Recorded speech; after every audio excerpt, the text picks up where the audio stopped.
नमस्कार, कार्यक्रम कल 24 मा स्वागत छ। म राजीव खत्री। प्रहरी समायोजन हुनु पर्यो भन्दै प्रदेश सरकारहरू फेरि तातेका छन्। सबै प्रदेशका गृहमन्त्रीहरूले प्रधानमन्त्रीलाई भेटेर छिटो प्रहरी समायोजन प्रक्रिया सुरु गर्नलाई दबाब दिएछन्। फुक्लेको ढिकी जस्तो भइसक्यो प्रदेश सरकार आफै। अब प्रहरी र सिडिओलाई माता हतमा राख्नलाई गोटी चाल्दै हिँडेका छन्।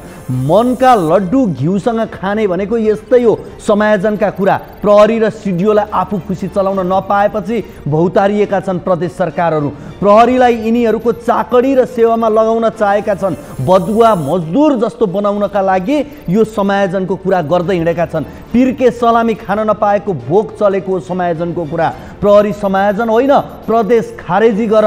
कसैको धम्कीले देश टुक्रिँदैन, कसैको दिवा सपनाले केही फरक पर्दैन। 7वटा प्रदेश सरकारको ठाउँमा 7वटा उद्योग खोल, 7 लाखलाई रोजगारी देऊ, उत्पादन बढाऊ, आत्मनिर्भर बनाऊ। अहिले नेता उत्पादन गर्ने बेला होइन, यो मैले भनेको होइन, जनजनले भन्दैछन्। प्रदेश सरकार खारेज गरे 7वटा कृषि सुविधा सम्पन्न कृषि प्रयोगशाला निर्माण गर्न सकिन्छ। नेपाली विद्यार्थी ट्रेनिङका लागि इजरायल जानै पर्दैन, हमास आतंकवादीको छायामा पर्नु पर्दैन, अनाहकमा मर्न पर्दैन। दूरदर्शी नेतृत्व हुन्थ्यो भने प्रदेश सरकारको ठाउँमा कृषि उद्योग खोल्थे। अहिलेको व्यवस्थाभित्रका केही अवस्थाले भन्छ राजनीतिमा अपराध र अपराधमा राजनीति मिसिएको छ। यस्तो अवस्थामा प्रहरी समायोजनले झन् ठुलो डिजास्टर ल्याउने पक्का छ। नेपाल प्रहरी आफैमा राजनीतिले गिजोलिएको छ। यसका नेतृत्वले त्यो राजनीतिक जालोबाट प्रहरी सङ्गठनलाई उकास्ने प्रयास नै गरेनन्। अझ भनौँ राजनीतिले त्यसलाई उक्सिनै दिएन। आफैमा चेन अफ कमान्ड हराएको प्रहरी सङ्गठनलाई समायोजनका नाममा अझ अङ्गभङ्ग गर्न खोजिए के होला? शान्ति सुरक्षाको कुरा केन्द्रीय कमान्डले हेर्ने विषय हो। प्रहरीको भागबण्डा वा अधिकारको बाँडफाँड भन्ने हुँदैन। यो समग्र राष्ट्रको शान्ति सुरक्षा र सुव्यवस्थासँग जोडिएको कुरा हो। ख्याल नगर, ख्याल नसोच। प्रहरी समायोजन भयो र हरेक प्रदेश सरकारले त्यसको परिचालन गर्न थाले भने सोचौँ त कत्रो भाँड भइडो होला। अहिले नै यस्तो छ सङ्गठन, भोलि 60 ठाउँमा बाँडियो भने उनीहरू बीचमै अधिकार र प्रतिष्ठाको लडाइँ चल्छ। प्रदेश सरकारकै प्रहरी बीच द्वन्द्व हुन सक्छ र सिमानामा 2 हतियारधारी प्रहरी बीच गोली हानाहान पनि हुन सक्छ। इटरी र धरानका स्थानीय जनप्रतिनिधि त सीमा विवादलाई लिएर हरिगुड्डी खेलिरहेका छन् भने हतियारसहित प्रदेश भाले जुदाई नगरलान् भन्न सकिँदैन। त्यति बेला त्यसको जिम्मेवारी कसले लिने? प्रहरी भित्रै पनि प्रदेशको राजनीतिक घुस छ, त्यो झन् घातक हुनेछ। अर्को कुरा, अपराधीको अझ धेरै संरक्षण र राजनीतिक पहुँच बढ्नेछ।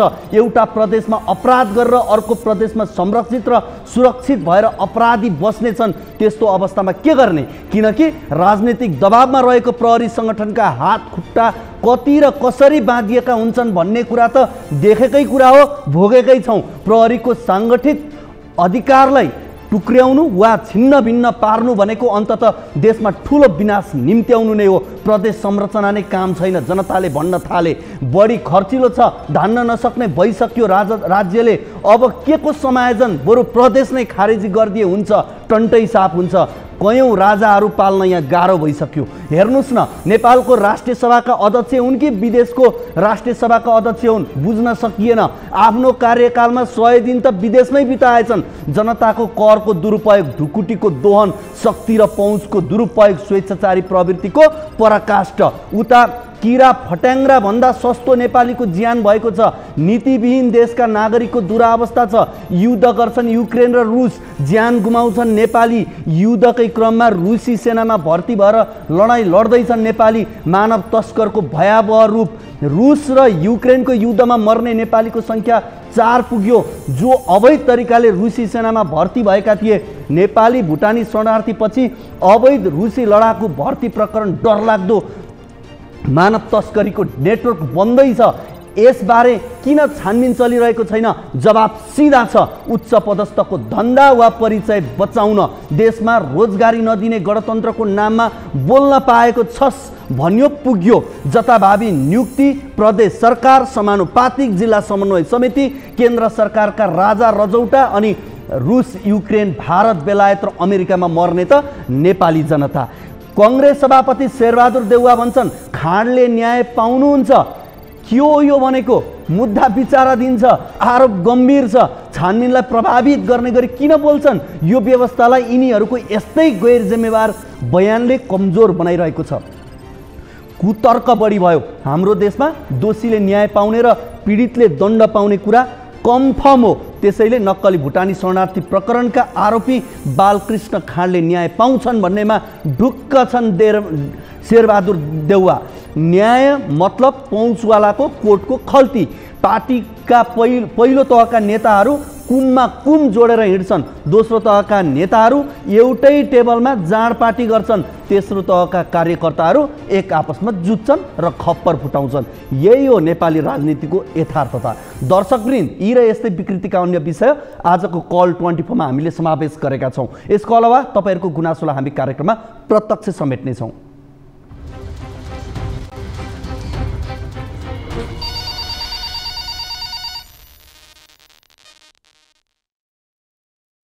दर्शकवृन्द, तपाईँको पनि कुनै समस्या जिज्ञासा अभिव्यक्ति छन् भने हामीलाई फोन गर्न सक्नुहुनेछ। हाम्रो टोल फ्री नम्बर 1660 012 24 24, एनसेल नम्बर 98 015 72 424 र एनटिसी 97 45 61 56 54 मा कल गर्न सक्नुहुनेछ। तपाईँले एनसेलको नम्बरमा भाइबर मार्फत पनि गुनासाहरू टिपाउन सक्नुहुनेछ। कार्यक्रम यति बेला लागौँ पहिलो रिपोर्टतर्फ।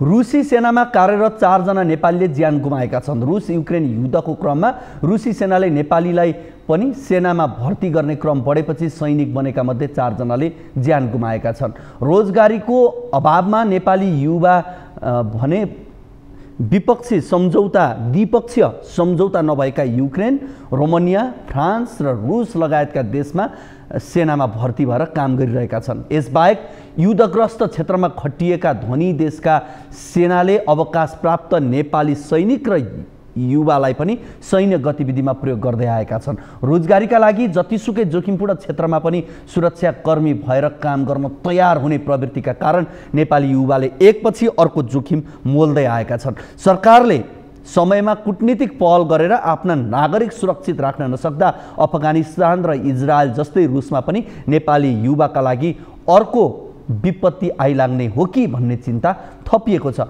माओवादी युद्धमा होमिएका पूर्व लडाकु समेत युद्धमा समावेश भएको तथ्य बाहिरिएको बेला रुसी सेनामा कसरी नेपाली भर्ती भए र अवस्था यस्तो बन्न पुग्यो त? हेरौँ यो रिपोर्ट।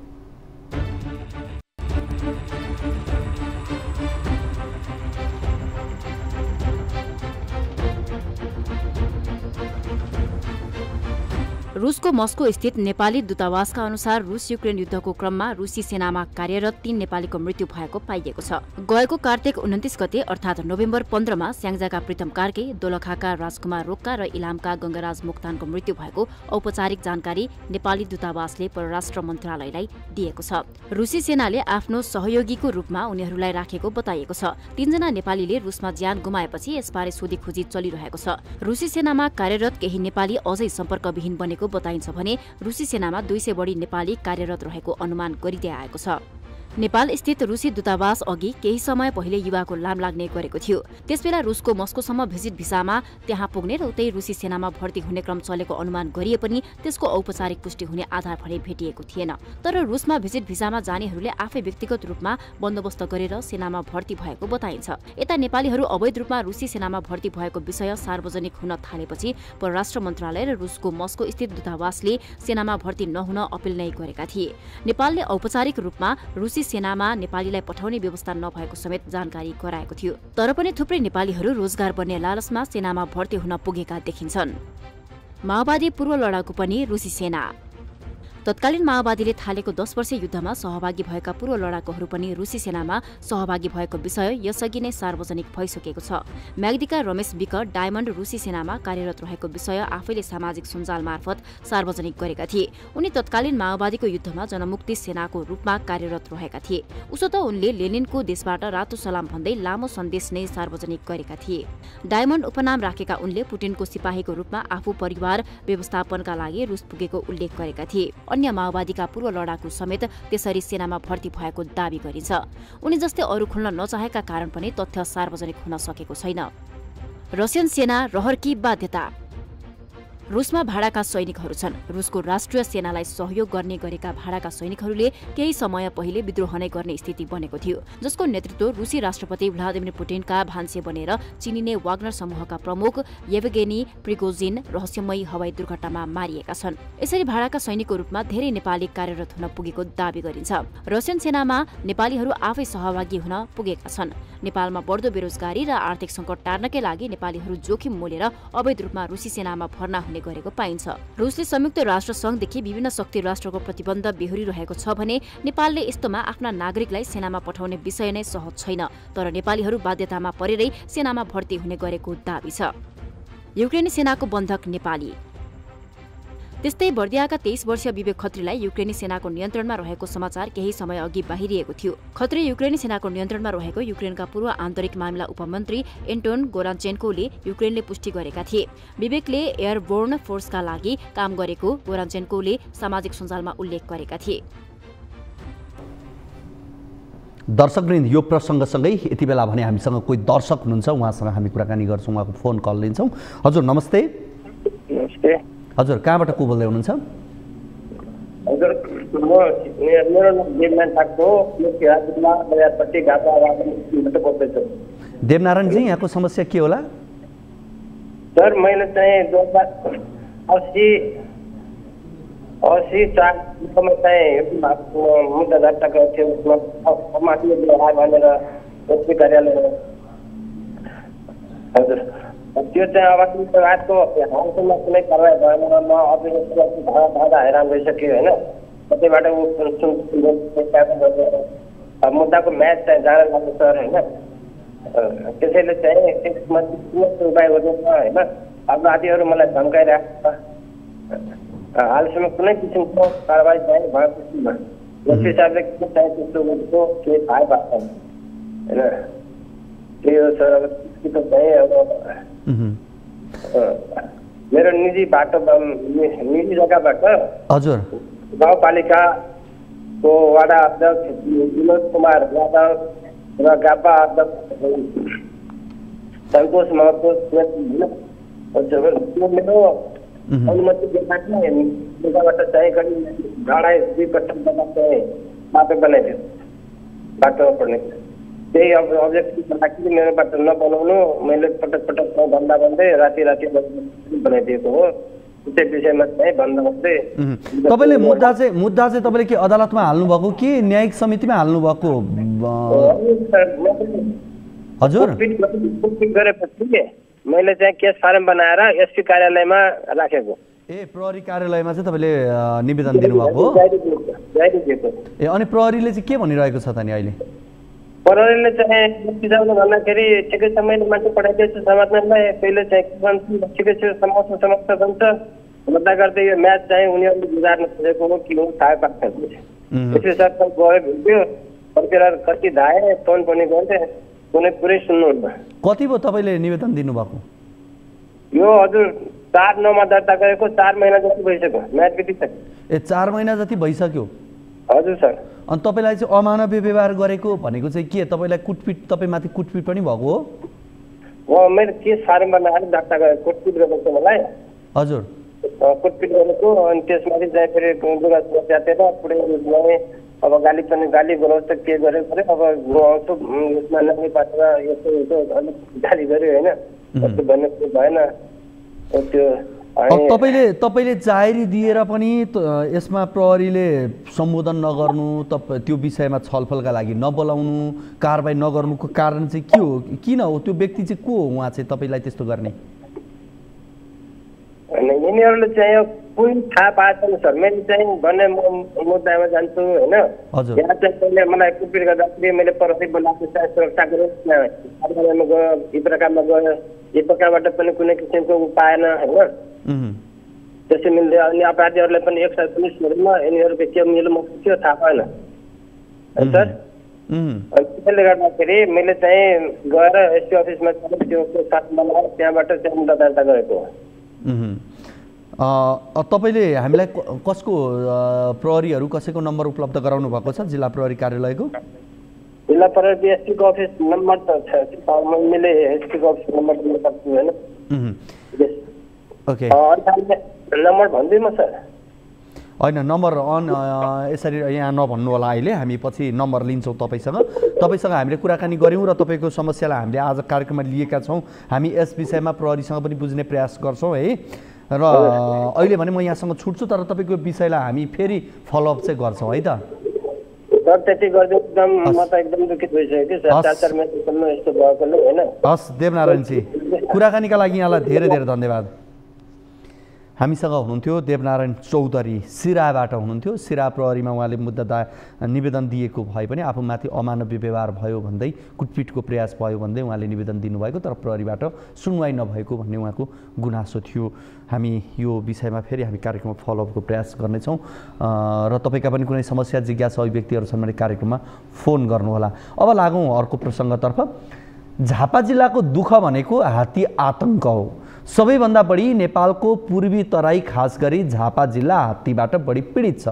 वन्यजन्तु मध्ये हात्तीबाट मानिसले सबैभन्दा बढी मर्का बिहोर्नुपर्छ हात्तीबाट हुने नोक्सानी सबैभन्दा बढी छ बाहुनडाङ्गीका बासिन्दा हात्तीबाट सबैभन्दा बढी प्रताडित छन् हात्तीले बालीनाली क्षति गरेको मानिस घाइते बनाएको र मृत्यु भएको कयौं छन् हात्ती हरेक वर्ष भारतको आसाम हुँदै सिलगढी भएर आउने गर्छ सिलगढीको वाइल्ड लाइफ सेन्चुरीको नियन्त्रणमा हात्ती रहने गर्छ तर उक्त क्षेत्र अतिक्रमण भएसँगै चरणको खोजीमा हात्ती नेपालतर्फ झापाको बाहुनडाङ्गी हुँदै कोशी टप्पु आउने गर्छ जसका कारण झापाको मेचीनगर स्थित बाहुनडाङ्गीवासी वर्षौंदेखि जङ्गली हात्तीबाट पीडित हुँदै आएका छन् भारतबाट ठूलो संख्यामा आउने हात्तीको उपद्रोले मेहनत गरेर लगाएको अन्नबाली तहस नहस बनाउँदा वर्षौंदेखि यहाँका स्थानीयवासी समस्या झेल्न बाध्य बनेका छन् झापाबाट टिभी जर्नलिस्ट युवराज आचार्यको यो रिपोर्ट हेरौं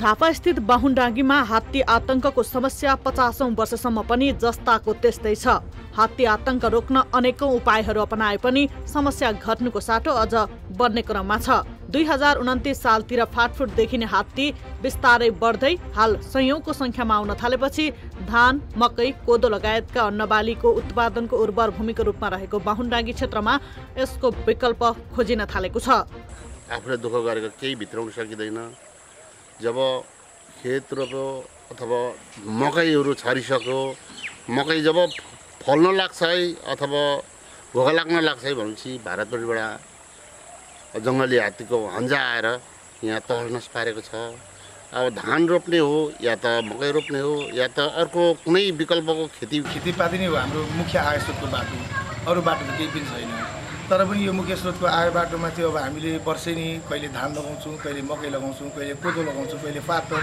तोरी लाउँछौँ तर कहिले पनि अन्नबाली हामीले चोखो तरिकाले भित्राउन चाहिँ पाइएको छैन वर्षभरि खाना पुर्याउनको लागि भण्डारण गरिएको धान मकै तथा अन्य खाद्यान्न हात्तीले घरै फोरेर खाइदिन्छ हात्तीले किसानको खेतबारीमा भएका धान मकै तथा अन्य बालीहरू खाने नष्ट गर्ने गरेपछि स्थानीयहरू वैकल्पिक खेतीको रूपमा चिया तेजपात कागती सुपारी ड्रागन फ्रुट लगायतको बाली तथा पशुपालनतर्फ लागेका छन् हात्तीको समस्याले आजित भएर त्यसको निराकरणका लागि किसानहरू एकल तथा सामूहिक रूपमा संगठित भएर अन्न बालीको विकल्पमा नगदे बालीतर्फ लाग्नु परेको हो कम्तीमा पनि हात्ती पीडित क्षेत्रको एउटा बाँच्ने आधारको न्यूनतम तय चाहिँ हामीले आफ्नै स्तरबाट पनि गरिरहेका छौँ र यो चिया बाली नै चाहिँ हात्तीको हात्तीका यो प्रभावित क्षेत्रमा चाहिँ चिया बाली नै उत्तम हो भन्ने चाहिँ बुझेर हामीले यस काममा अगाडि बढिरहेका छौँ हात्ती आतंकको समस्या झापामा मात्रै नभई देशका थुप्रै ठाउँमा रहेकाले यसको समाधानमा राज्य गम्भीर भएर लाग्नुपर्ने स्थानीय जनप्रतिनिधि बताउँछन् यो चाहिँ देशकै एउटा समस्या भएकोले यहाँ भएका वन जङ्गलहरूमा पनि हात्तीले खाने चिजहरू कति छन् कति चाहिँ नयाँ लगाउनु पर्ने त्यो रूपान्तरित गर्दै जानुपर्छ अब बाहुनडाङ्गीमा चाहिँ विशेष गरेर अहिले तोरी पनि हात्तीले मन नपराउने र तोरी रोपेपछि मौरी पनि आउने भएकोले तोरी मौरी भयो तरुल हामी तरुल उत्सवहरू गरिरहेका छौँ यो तरुलको पनि विशेषता छ यो हात्तीले पनि मन नपराउने बाली र यस्तो खालको चाहिँ आयामहरू हामी गरिरहेका छौँ हात्ती नियन्त्रण तथा क्षतिपूर्तिको लागि आफूहरूसँग ठूलो योजनाको निर्णय गर्ने अधिकार नरहेको र सङ्घ र प्रदेशले उक्त विषयमा चासो दिनुपर्ने जनप्रतिनिधिको भनाइ छ झापाको बाहुन्डागी, शान्तिनगर, खुदुनाबारी, जलथल तथा दमकको माथिल्लो बेल्टमा रैथाने हात्तीहरू आउने गर्छन्। रैथाने हात्तीको तुलनामा भारततर्फबाट आउने हात्तीको बिगार धेरै हुने हुँदा सरकारको माथिल्लो निकायबाट जङ्गली हात्ती समस्याको दीर्घकालीन समाधान खोज्न आवश्यक देखिन्छ।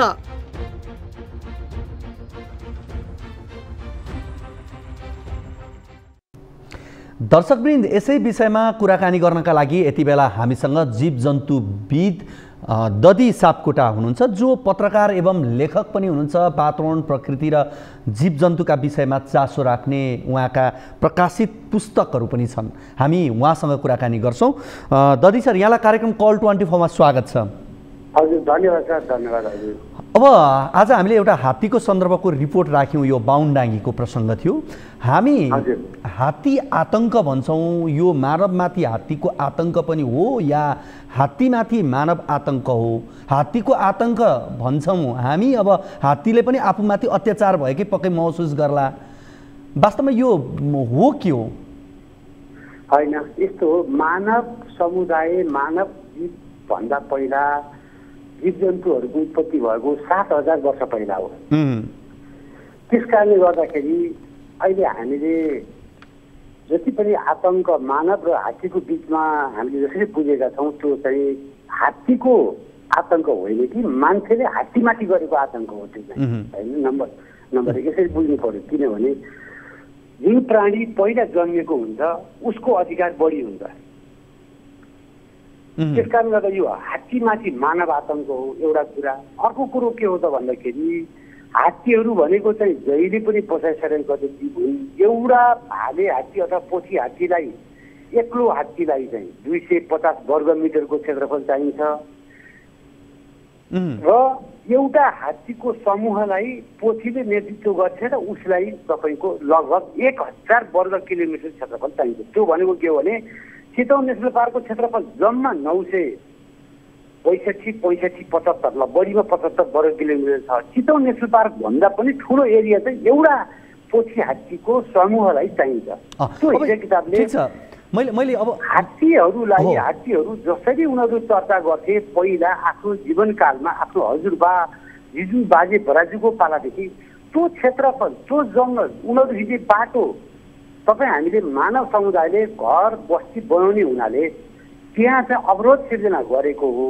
तर उनीहरूले चाहिँ के गर्छन् भने आफ्नो पुर्खाले हिँडेको बाटो सधैँ हिँड्छन्, त्यहाँ मान्छेले चाहिँ अवरोध गर्यो। अवरोध गर्दाखेरि हात्ती आफ्नो हिसाब किताबले हिँड्छ, मान्छेले चाहिँ तर्फाएको हो क्या। त्यो तपाईँले धान खेती हामीले लगाएको, तपाईँले कहीँ लेख्नु पनि भएको थियो। म एक्चुअली त्यो यहाँलाई स्मरण पनि गराएँ, मैले पनि त्यो पढेको कुरा यहाँलाई मैले एकचोटि जानकारी गराएँ। यहाँ आफैले लेख्नु भएको थियो, कहीँ वर्षौँदेखि हिँडेका र पिता पुर्खा उसका हजुरबा हजुरआमाले हिँडेको बाटो नै हात्ती हिँड्छ र उसले पिता पुर्खाले जहाँ पानी खान्थे हात्ती त्यहीँ पानी खान्छ। उसको स्वभाव त यही हो। अब न्यूनीकरण त हामी भन्छौँ, तर न्यूनीकरण गर्नका लागि पहिला त हात्तीको स्वभावबारे हामीले जान्न बुझ्न कति सक्यौँ सकेनौँ। हात्ती कस्तो जीव हो एकचोटि बुझाइदिनुहोस् न। होइन, हात्ती कस्तो जनावर हो भने तपाईँको हात्ती चाहिँ यो स्थल प्राणीहरू मध्येमा सबैभन्दा ठुलो जीव हो र उसमा चाहिँ हाम्रो मान्छेमा जस्तै हुन्छ क्या, हात्तीमा पनि धेरै क्रियाकलाप चाहिँ जस्तै उसले चाहिँ तपाईँले चाहिँ बैबनेश्वर सान्नु भने उसले बैबनेश्वर साँच्छ, तपाईँले उसलाई हिर्काउनु भने उसले तपाईँलाई चाहिँ खोज्दै आउँछ, तपाईँले उसलाई चाहिँ लखेट्नु हो भने उसले उसको तपाईँको परिचय हात्तीले कहिल्यै पनि अनुहार बिर्सिँदैन। यतिसम्म कि 17वटा फरक हात्तीहरूले गरेको पिसाब पनि कुन भाले हो, कुन पोथी हो, कुन मेरो हो, कुन अर्को हो, कुन भाले हो, कुन चाहिँ बच्चाले हो, कुन चाहिँ कुन उमेरकोले पत्ता लगाउँछ भनेपछि हात्तीले चाहिँ मानव क्रियाकलापले गरेका क्षतिहरू सबै कुरो हात्तीले पत्ता लगाउँछ। त्यो हिसाब किताबले तपाईँले हात्तीमाथि आक्रमण गर्नुभयो, खेद्नुभयो, लखेट्नुभयो भने उसले तपाईँलाई चाहिँ के गर्छ भने बदला लिन्छ। वैमनस्यताको हिसाब किताबले सोध्छ। हात्ती संयोग तपाईँ हामी जस्तै हात्तीले चाहिँ तपाईँको कुनै मान्छे मृत्यु हुँदाखेरि रुन्छ पनि, छटपटाउँछ पनि। त्यसमा मृत्युमा चाहिँ तपाईँको चाहिँ के गर्छ भने उनीहरूले श्रद्धाञ्जली पनि अर्पण गर्छन्। हात्ती यस्तो जीव भएको हुनाले हात्तीमाथि तपाईँ हामीले जस्तो खालको चाहिँ क्षति पुर्याउँछौँ, उसलाई चाहिँ दखल पुर्याउँछौँ, हात्तीले त्यसलाई चाहिँ के गर्छ भने रिभेन्जको रूपमा लिन्छ। हात्तीले कुन अवस्थामा चाहिँ उत्पात मचाउने हो, के कारणले चाहिँ रिसालु झगडालु बन्ने हो? हात्ती दुईटा कारण छ।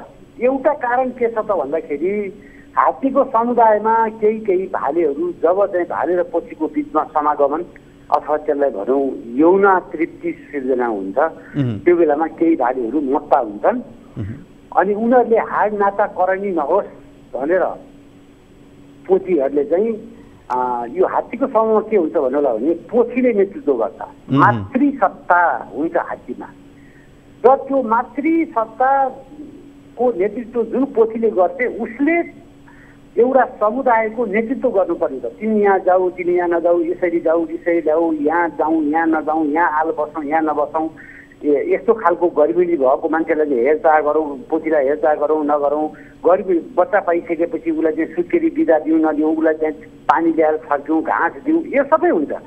जुन भाले जब मत्ता हुन्छ त्यसपछि चाहिँ आफ्नो समूहमा चाहिँ हाड नाता करणी नहोस् भन्ने हिसाब किताबले त्यो भाले आफै मत्ता हुन्छ र पोथीले पनि उसको नियम नमानेपछि पोथीले लगर दिन्छ। जब ऊ एक्लो हुन्छ, एक्लो भएपछि उसलाई उसमा चाहिँ के हुन्छ भने एक्लो भइसकेपछि समूहमा बसेको आनी बानी व्यवहार परिवर्तन हुन्छ उसको, उसलाई एक खालको रिस हुन्छ, एक खालको एउटा कुनै पोथीले बाटो देखाएको, खुवाइदिएको, हाल बस्ठाउँ देखाइदिएको त्यो ऊ आफैले खोज्नुपर्ने हुन्छ। त्यस कारण त उसमा चाहिँ बढी तनाव हुन्छ र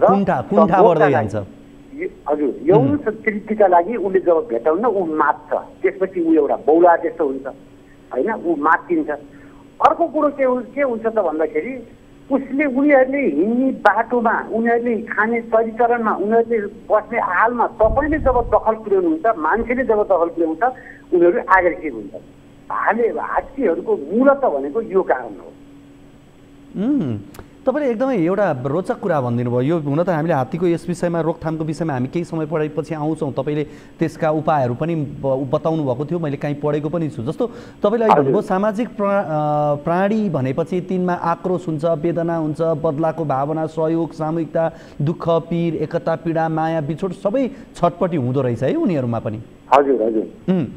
अब तपाईँले अनुभव गरेको कुरा चाहिँ के हो? नेपालमा सबैभन्दा बढी क्षति र यो द्वन्द्वको अवस्था झापाको बाहुनडाङ्गीमै हुनुको कारण के हो? तपाईँले असाध्यै राम्रो प्रश्न गर्नुभयो। नेपालमा आउने अधिकांश हात्तीहरू आसामको काजिरङ्गा राष्ट्रिय उद्योग हुँदै नेपाल आउँछन्।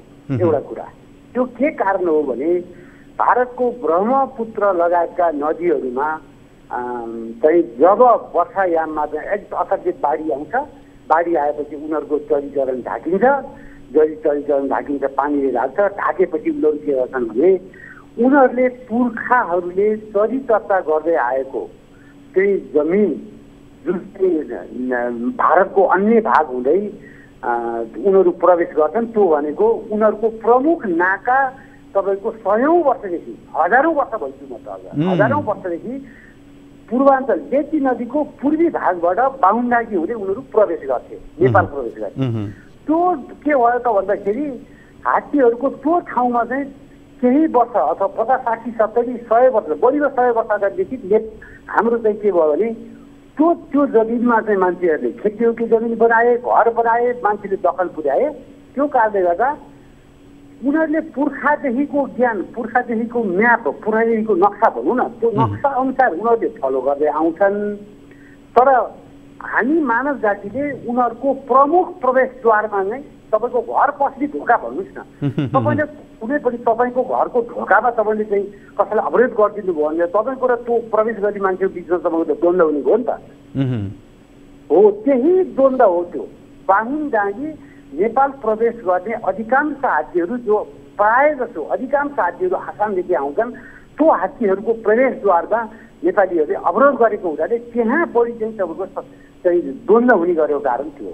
भनेको उनीहरू 40-45 दिनको बाटो समय लगाएर उनीहरू त्यहाँसम्म आइपुगेका हुन्छन् र आफू हिँड्ने बाटै उनीहरूका लागि अवरुद्ध हुन्छ। तपाईँले एउटा अर्को विशेष कुरो भनेको हात्तीको स्मरण शक्ति यति हुन्छ कि उस बच्चा समयमा त्यो बाटो हिँडेको छ भने पनि पछि वयस्क भएपछि एक्लै पनि त्यो बाटो पहिलाउन सक्छ है हात्तीले। होइन, एउटा दुईवटा म तपाईँलाई एकदम छोटकरी उदाहरण दिन्छु। एउटा चाहिँ मलाई साल त बिर्सेँ, बेलायतको जुलोजिकल पार्कमा के भयो भने एउटा बच्चाले 11 कि 12 वर्षको उमेरमा एउटा हात्तीलाई ढुङ्गाले हानेको रहेछ। ऊ 42 वर्षको हुँदाखेरि त्यो चाहिँ बारबाट जिस्काउनु खोज्दाखेरि उसलाई टिपेर त्यो हात्तीले मार्थ्यो। यो चाहिँ पत्र पत्रिकामा आएकै एउटा कुरा। अर्को कुरा, कुनै पनि हात्ती तपाईँको चाहिँ राष्ट्रिय निकुञ्जमा चितवन राष्ट्रिय निकुञ्जमा जन्मियो भने त्यो हात्तीलाई सबैले छोडिदिए पनि ऊ फर्केर आसाम जान सक्छ, अथवा आसाममा जन्मिएको हात्ती बाबुआमाले छोडिदिए पनि ऊ हुर्केर लगभग 5 वर्ष 4 वर्ष पछाडि त्यहाँ हात्तीको के हुन्छ भने उनीहरू नेचर भएको ठान्छन् र उनीहरूलाई परिवारबाट अलग गर्छन्। त्यो हात्ती आफै चाहिँ तपाईँको चितवन नेसनल पार्कसम्म आउन सक्छ। यति यस्तो उनीहरूको के हुन्छ भने जन्मजातै आफू र आफ्नो पुर्खाले चर्चेको बाटो पानी खाएको मुहान पनि पत्ता लगाउँछन् क्या हात्तीहरूले त। आफ्नो हजुरआमाले, बाउले होइन, आमाले होइन, आफ्नो हजुरआमाले पानी खाएकै मूलमा आइपुग्छन् हात्तीहरू। त्यस्तो हुन्छ हात्तीको इन्भोल्भमेन्ट। अब यो मान्छेकै कारणले गर्दा समस्या उत्पन्न भएको हो भन्ने कुरामा दुई मत रहेन, त तपाईँले पनि प्रश्न पारिसक्नु भएको छ। तर पनि अब मानिस बसोबासको हिसाबले अब 30-40 वर्ष उसले आफ्नो एउटा जीवनको महत्त्वपूर्ण समय व्यतीत गरिसकेको हुन्छ, बसिसकेको हुन्छ। उनीहरूलाई पनि असर नपर्ने गरी, मानवलाई पनि असर नपर्ने गरी हात्ती नियन्त्रण गर्नका लागि र उनीहरूको रुट क्लियर गरिदिनका लागि चाहिँ के गर्न सकिन्छ, के उपायहरू हुन्छन् हात्तीबाट बच्ने? हजुर, अब यो चाहिँ अलि लामै विषय तपाईँले सोध्नुभयो। एउटा कुरा त के हो भने, पहिला कुरा जब ती हात्तीहरू कुन बाटो आउँछन्, कुन समयमा आउँछन्, 25 दिनको यात्रा गरेर बाहुनटारीमा कुन दिनमा आइपुग्छन् भने जब लगभग हात्ती आइपुग्ने समय 2-3 दिनको मात्रै फरक हुन्छ।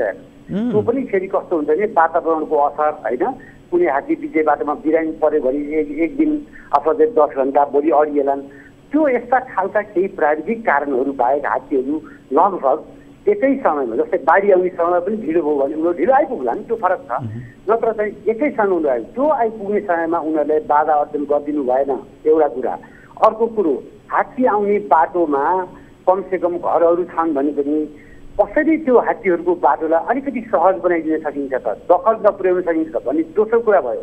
अर्को कुरो, हात्तीहरूले खाने जस्तै बाँस भयो, हात्तीले असाध्यै धेरै मन पराउँछ होइन।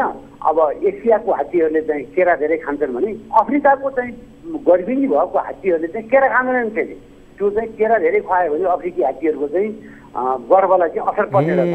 त्यस कारणले गर्दा चाहिँ हात्तीहरूको आनी बानी स्वभाव त्यो विचार गरेर हात्तीहरूको ले खाने बिरुवाहरू रोपिदिनु पर्यो, बिरुवाहरू छन् भने त्यसलाई संरक्षण गरिदिनु पर्यो।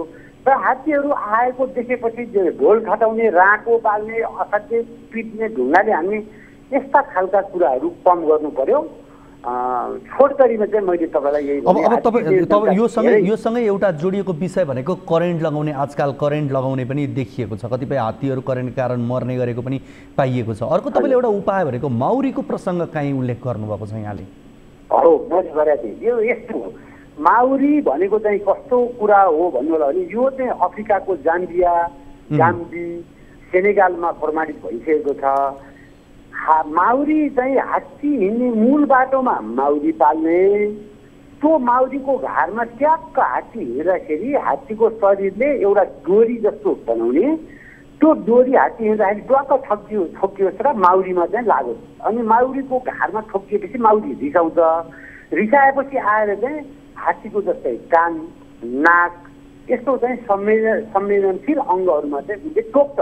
टोकेपछि के हुन्छ भने हात्तीलाई चाहिँ त्यो पीडा लामो समयसम्म हुन्छ र हात्तीको त्यो पीडाले चाहिँ कतिपय हात्तीहरूलाई चाहिँ ज्वरो पनि आउँदो रहेछ। त्यसले गर्दा त्यो खालको चाहिँ माउरी आयो, माउरी त भुरभुराउँदै आउँछ, हामीले सुनिन्छ होइन। हामीले भन्दा तपाईँको चाहिँ 3 गुणा बढी सानो आवाज चाहिँ हात्तीले सुन्छ। त्यस कारणले गर्दा माउरीको आवाज त्यो सुन्दा बित्तिकै ल यसले त टोक्छ, विकास पार्छ भनेर हात्तीहरू पाखा लाग्छन्। यो चाहिँ अफ्रिकामा सिद्ध भएको हो र श्रीलङ्कामा पनि एउटा राष्ट्रिय निकुञ्जमा यो सिद्ध भएको छ। त्यो चाहिँ हामीले नेपालमा गर्न सकिन्छ, कम्तीमा पनि प्रमाणित होला नहोला, हामी प्र्याक्टिस गरौँ न त भनेर मैले भनेको कुरा हो। हस्, कुराकानीका लागि यहाँलाई धेरै धेरै धन्यवाद। हजुर, हस्, धन्यवाद है। दर्शकवृन्द, हामीसँग हुनुहुन्थ्यो जीव जन्तुविद ददी सापकोटा, उहाँसँग हामीले कुराकानी गऱ्यौँ। विशेष गरी यो हात्तीको प्रसङ्गमा हामीले झापाको बाहुनडाँगीको हात्तीको प्रसङ्ग र त्यहाँ रोकथामका लागि भएका प्रयासहरू, त्यहाँ प्रशासनसँग या सम्बन्धित स्थानीय पालिकाहरूसँग धेरै पटक कुराकानी गरिसकेको छौँ। यो पटक चाहिँ हामी अलिक फरक व्यक्तित्वसँग कुराकानी गरौँ न र यस विषयमा बुझौँ हात्तीको स्वभाव, हात्तीका नियन्त्रणका उपायहरू अरू के हुन सक्दा रहेछन् भन्ने सन्दर्भमा उहाँसँग कुराकानी गरेका हौँ। अब लागौँ अर्को रिपोर्टतर्फ। कैलालीमा निर्माण भएको धनगढी सभागृह अलपत्र अवस्थामा छ। सङ्घीय योजना कार्यान्वयन इकाइ धनगढी मार्फत करिब 28 करोडमा बनेको सभागृह निर्माणको 1.5 वर्षसम्म पनि सञ्चालन हुन सकेको हुने कुनै सुरसार देखिँदैन। बरु सरकारी कार्यक्रमहरू समेत होटल केन्द्रित हुँदै गएका छन्। कैलालीबाट टिभी जर्नलिस्ट लोकुसिंह ठकुरीको यो रिपोर्ट हेरौँ।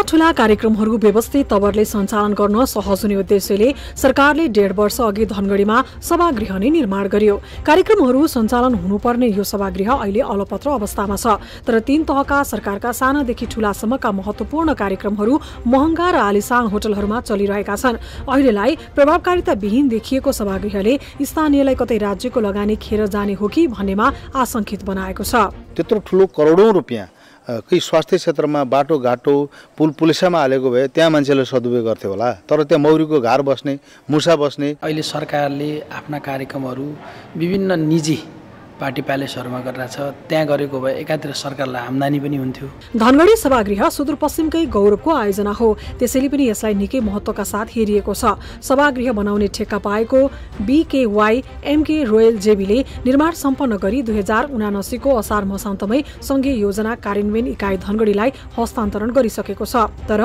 सभागृह हालसम्म पनि सञ्चालनमा आएको छैन। सभागृहमा साउन्ड सिस्टम जडान भए मात्रै पनि कार्यक्रमहरू सञ्चालन गर्न सकिने अवस्था छ, तर अहिलेलाई त्यो बजेट समेत सरकारसँग छैन। त्यो साउन्ड सिस्टम नभएर हाल नगरपालिकाले नबुझेको हुँदा अब हाम्रो यहाँबाट सञ्चालन गर्न पनि कुनै कार्यविधि छैन, प्लस नगरपालिकाले नबुझेको हुँदा चाहिँ सञ्चालन गर्न सके। यो सभागृह सञ्चालनको लागि स्थानीय तहले स्वामित्व लिनुपर्छ अथवा सरकारले सभागृह सञ्चालन निर्देशिका बनाउनु पर्नेछ। अहिलेकै अवस्थामा यी दुवैको सम्भावना छैन। सभागृहमा साउन्ड सिस्टमसँगै केही फर्निचर जडान गर्न बाँकी छ। सङ्घीय योजना कार्यान्वयन इकाइ धनगढीले बजेट अभाव देखाउँदै यही अवस्थामा धनगढी उपमहानगरपालिकालाई हस्तान्तरण गरिदिने दाउमा छ। तर उपमहानगरले आफ्नो व्यवहार बढ्ने भन्दै स्वामित्व लिन मानेको छैन। जुन ठाउँबाट त्यो बनेको हो त्यो ठाउँबाट नै त्यसका पूर्वाधार बनेर हस्तान्तरण गर्दाखेरि सञ्चालन गर्दा स्थानीय तहलाई बोझ आउँदैन। होइन भने त्यस्ता ठुल्ठुला प्रोजेक्टहरू त्यत्तिकै स्थानीय तहलाई दिएका छन् र लास्टमा सञ्चालन नभएर ती जीर्ण भएर गएका छन्। सभागृहमा छुट्टा छुट्टै 2वटा हल निर्माण गरिएको छ। हलभित्रै प्रशासनिक कक्ष, चेन्जिङ रुम र अति विशिष्ट कक्ष समेत बनाइएको छ।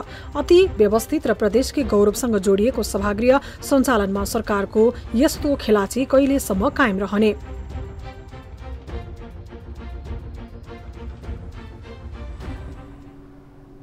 दर्शकवृन्द, यो प्रसङ्गपछि अब लागौँ हामीसँग कोही दर्शक हुनुहुन्छ उहाँसँग कुराकानी गर्नतर्फ। हजुर नमस्ते। सर सलाम सर। हजुर कहाँबाट को बोल्दै हुनुहुन्छ? हजुर म कञ्चनपुर जिल्लाबाट बोल्छु सर, गणेश बहादुर बोल्छु सर। गणेशजी, यहाँको समस्या के होला? सर मैले भिसा लगाएको मलेसिया भिसा लगाएको सर, सेक्युरिटी गार्डमा 6 महिना 17 दिन भयो सर।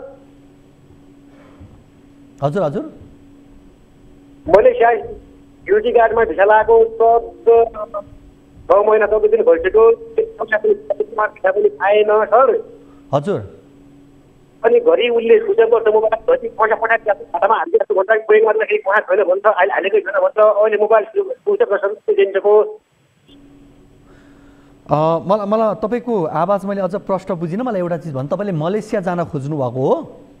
हजुर सर। अनि तपाईँले कागजपत्र सबै पेसिसक्नु भएको छ? कागजपत्र पासपोर्ट सबै दिएको छ, पैसा पनि दिएको छ, 2 लाख पैसा पनि दिएको। पैसा पनि बुझाइसक्नु भएको छ? भिजा आएन न पैसा फिर्ता आयो? पैसा फिर्ता आयो। अलिक फोन गर्ने बेला अलिक पैसा दिन्छु भन्छ, अहिले मैले खातामा हालिसकेँ भन्छ, हालेको छैन सर। अहिले मोबाइल सुझाव दोकान। कुन मेन पावरबाट गर्नुभएको? शुभम ओभरसिज प्राजी सर। कुन ठाउँमा छ यो?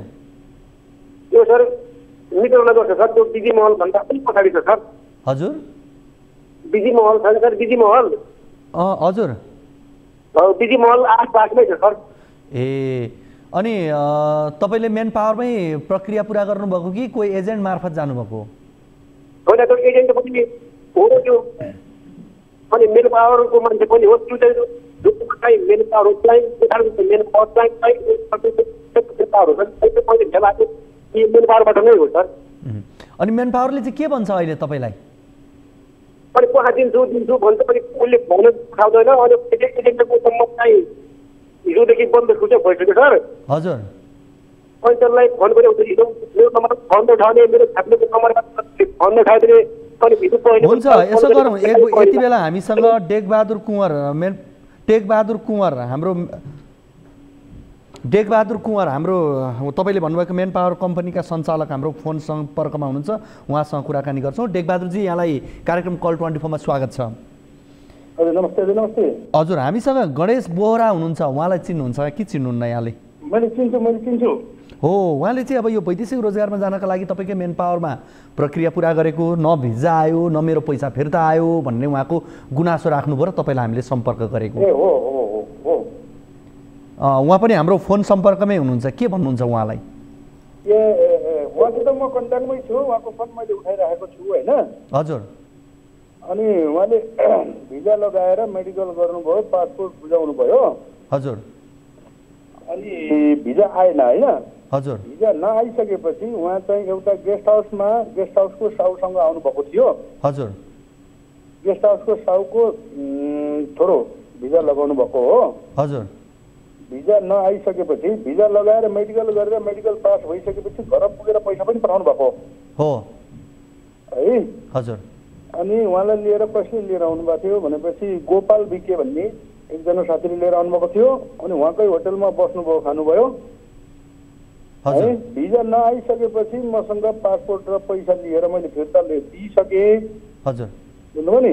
हजुर, गोपाल बिकेलाई जसको हातबाट मैले पैसा बुझेँ अनि उहाँसँग मैले पैसा फिर्ता गरिसकेँ, पासपोर्ट पनि फिर्ता गरिसकेँ है। तर उहाँले चाहिँ अब 1 वर्ष मैले पासपोर्ट पनि पाएको छैन, मैले पैसा नि पाएको छैन भन्दै उहाँले यहाँ फोन होइन। अस्ति मात्रै गृह मन्त्रालयको एकजना कर्मचारीले क्यामेरा लिएर आउनु भएको थियो। हजुर, बुझ्नुभयो नि? अब पक्नुहोस् है त, म एकपटक गणेशजीसँगै म कुराकानी छु। गणेशजी, हजुर, तपाईँलाई जसले मेन पावरमा लानुभएको थियो उहाँलाई पैसा र पासपोर्ट दिएँ भन्दै हुनुहुन्छ सरले। हजुर,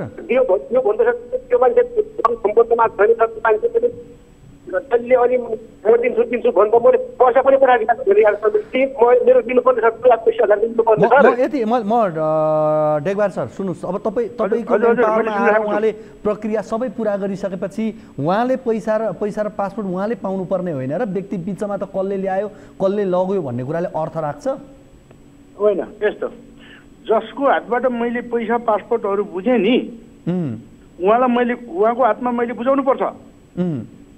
बुझ्नुभयो नि? अब त्यो व्यक्तिले पैसा दिएन भने त्यो व्यक्तिले पैसा दिएन भनेदेखि अब त्यो व्यक्तिलाई पनि त भनिदिने पुगिसकेपछि है, मेरो पनि कुरा सुन्नुहोस्। हजुर, उहाँ घर पुगिसकेपछि गोपालको नाममा उहाँले पैसा पठाउनु भयो होइन। गोपालले लिएर मेरो अफिसमा पैसा बुझाउनु भयो। तर भिजा नआइसकेपछि मैले उसको मेडिकलको खर्च क्षतिपूर्ति पनि दिएको छु 14,000। मेडिकल खर्च पनि मैले दिएँ। अनि चाहिँ घर जाने भाडा पनि 4,000 भाडा हालेर 14,000 खर्च पनि मैले दिएको छु। हजुर, अनि मसँग आएको डिपोजिट पनि मैले फिर्ता गरेको छु। तर म आउन टाढा छ, मेरो आफ्नो मान्छेलाई दिइदिनु उहाँलाई नै दिनुस् भनेर भन्नुभएको। काम गर्ने एकजना कर्मचारी आएर पासपोर्ट र पैसा लिएर जानु भएको है। ओके, कर्मचारीको डिटेल गणेशजी, अब तपाईँले जसलाई पैसा दिनु भनेर भन्नुभयो उहाँलाई त उहाँले पैसा सबै दिइसक्नु भएको रहेछ त। सर मैले दिनु भयो होइन सर, मैले पासपोर्ट मेरो चिनेको मान्छे छन्, पासपोर्ट दिनु, मेरो खातामा चाहिँ पैसा हालिदिनु भनेको छ। यसो गरौँ, अब यो अलिकति अझ अब उहाँको भनाइले के बुझ्यो भनेदेखि तपाईँले जसलाई पैसा हालिदिनु भन्नु उहाँलाई पैसा दिइसकेको भन्ने बुझ्यो। गोपाल भनेर उहाँले पटक पटक उच्चारण गरिरहनु भएको छ। उहाँको नम्बर पनि तपाईँले हामीलाई एकपटक उपलब्ध गराइदिनु होला, उहाँसँग पनि हामी बुझ्छौँ अनि त्यसपछि मात्रै यो विषयमा हामीले भन्न सकिने भयो है त।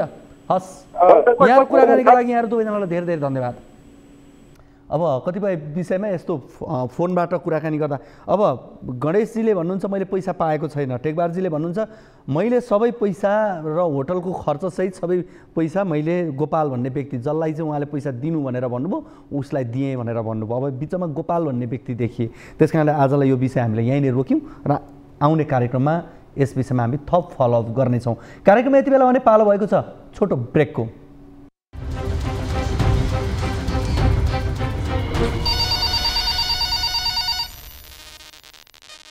कार्यक्रम कल 24 मा यहाँहरूलाई फेरि पनि स्वागत छ। हामी तपाईँकै समस्या जिज्ञासा अभिव्यक्तिमाथि केन्द्रित रहेर कुराकानी गरिरहेका छौँ, तपाईँका फोन कल लिइरहेका छौँ, त्यसै गरी हामीले केही रिपोर्टहरू लिएर आएका छौँ, त्यो पनि यहाँहरू बिच राखिरहेका छौँ। हामी करिब करिब अब कार्यक्रमको अन्तिममा पनि छौँ, एउटा रिपोर्ट यहाँहरू बिच हामी राख्छौँ। युद्धरत इजरायल र हमास बीच दोस्रो चरणको अस्थायी युद्धविराम भएको छ। यो सँगै पहिलो चरण पश्चात युद्धविरामको समय 2 दिन लम्बिएको छ, तर पनि नेपालका विपिन जोशीको रिहाई हमासले गरेको छैन। 12 थाई नागरिक हमासको नियन्त्रणबाट छुट्दा नेपाली युवा विपिन जोशी छुट्न सकेनन्। सडकमा नागरिक लछार पछार गर्न सजिलो भन्दा सङ्कटमा परेका नागरिक उद्धार गर्न राज्यलाई गाह्रो देखिन्छ। संयुक्त राष्ट्रसङ्घको सदस्य देश नेपाल, सार्वभौम र स्वाधीन देश नेपाल, सयौँ अन्तर्राष्ट्रिय सङ्घ संस्था र आइएनजिओ भएको देश नेपाल, सयौँ देशको दूतावास भएको देश नेपाल, सयौँ देशमा दूतावास राखेको देश नेपाल भएर पनि विपिन जोशीलाई रिहाई गर्न नसक्दा कूटनीतिक फेलियर प्रमाणित बन्दै गएको छ। विश्व मानचित्रमा नेपाल कहाँ छ, नेपालको कूटनीतिक कहाँ छन्, नेपालको राजदूतावास के हेरेर बसिरहेका छन्, विपिन जोशी सधैँ सँगै बन्दक बनेका अन्य देशका नागरिक छुटे तर विपिन रिहाई अझै किन भएनन् यावत प्रश्न उठेका छन्। विपिन रिहा होलान् त? यो युद्धविरामले इजरायल र हमास कसलाई के कति फाइदा पुगेको छ त? अनि युद्ध रणनीति के चल्दैछ त? हेरौँ यो रिपोर्ट।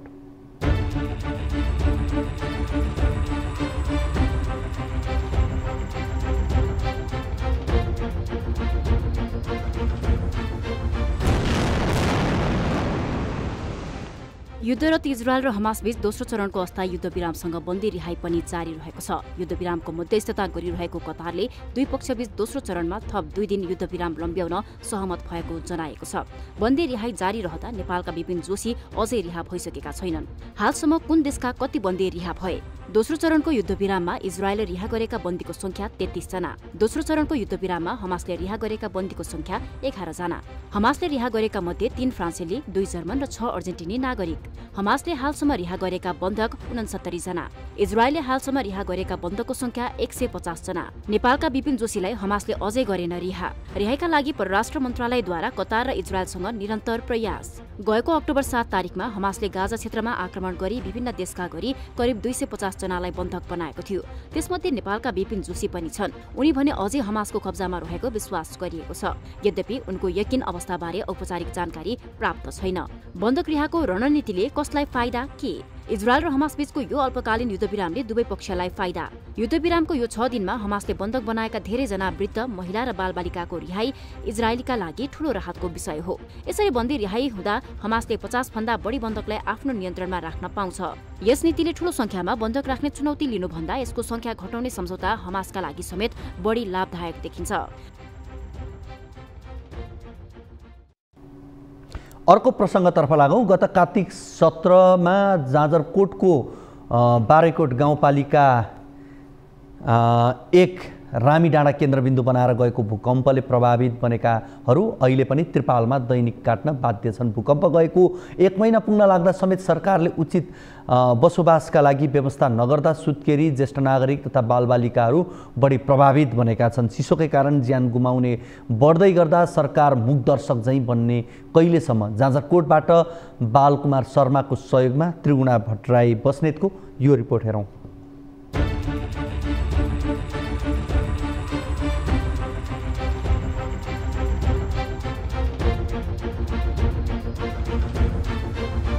गएको कार्तिक 17 गते जाजरकोट केन्द्रबिन्दु भएर गएको भूकम्पले घर भवन तहस नहस बनायो। 67,000 घर परिवार अहिले पनि त्रिपाल टाँगेर बसेका छन्। पहाडी क्षेत्र भएकाले चिसो दिन प्रतिदिन उच्च भइरहेको छ। यसरी चिसो बढ्दै गर्दा उचित वासस्थान नहुँदा चिसोले कठाङ्ग्रिएर मृत्यु हुनेको संख्या बढ्दो क्रममा छ। चिसोले हालसम्म 12 जनाले ज्यान गुमाइसकेका छन्। यसरी ज्यान गुमाउनेहरूमा 1 महिने शिशुदेखि सुत्केरी समेत रहेका छन्। भूकम्पबाट विस्थापित हुनेहरूमध्ये 1076 भन्दा बढी सुत्केरी समेत रहेका छन्, तर उनीहरूको व्यवस्थापन सरकारले अझै गर्न सकेको छैन।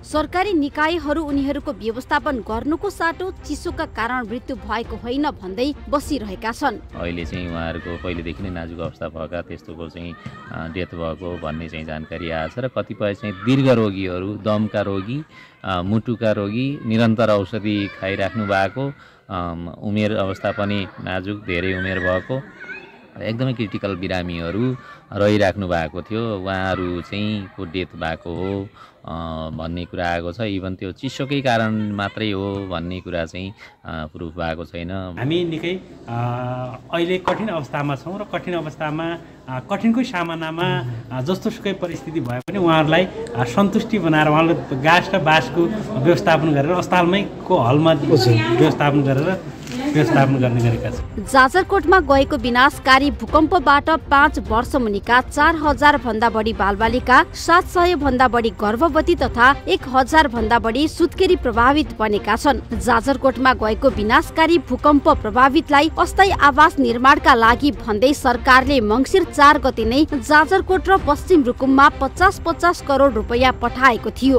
तर सरकारले अस्थायी भवनका लागि रकम पठाएको तथ्य बाहिर आए पनि आवास निर्माणमा ढिलाइ भएकै कारण भूकम्प प्रभावित क्षेत्रका सुत्केरी मात्र नभएर वृद्ध-वृद्धा, बालबालिका लगायतको जीवनयापन कष्टकर बनेको छ। प्रभावितको संख्या लगभग हाम्रो सबै पहिले 1 देखि 7 नम्बरवटासम्म प्रभावित थियो भनेदेखि अहिले 13 वटा पछिल्लो पराको पनि योले गर्दा मान्छे घरमा चाहिँ बस्न सक्ने अवस्था छैन। लगभग सबै जनता चाहिँ सडकमा अथवा चाहिँ आफ्नो बारीमा अस्थायी खालको टहरा पालमा चाहिँ बस्नु भएको अवस्था छ। सबै प्रभावित छ। भूकम्पका कारण जाजरकोट, रुकुम पश्चिम लगायतका जिल्लामा करिब 35,000 बढी परिवार मङ्सिर महिनाको यो कठ्याङ्ग्रिदो चिसो रात त्रिपाल मुनि काट्न बाध्य छन्।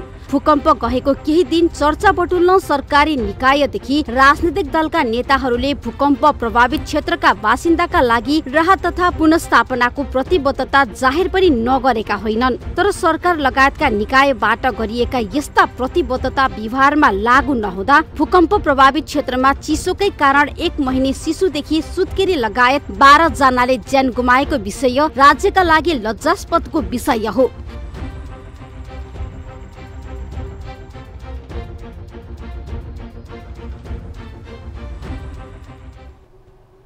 दर्शकवृन्द, तपाईको पनि कुनै समस्या, जिज्ञासा, अभिव्यक्तिहरू छन् भने कार्यक्रममा फोन गर्न सक्नुहुन्छ। Toll free number 1660 012 2424, Ncell number 98 015 72 424, NTC 97 45 61 56 54 मा कल गर्न सक्नुहुन्छ। तपाईले एनसेलको नम्बरमा भाइबर मार्फत पनि गुनासाहरू टिपाउन सक्नुहुन्छ। अहिले बिदा दिनुहोस्। हवस् त, नमस्ते।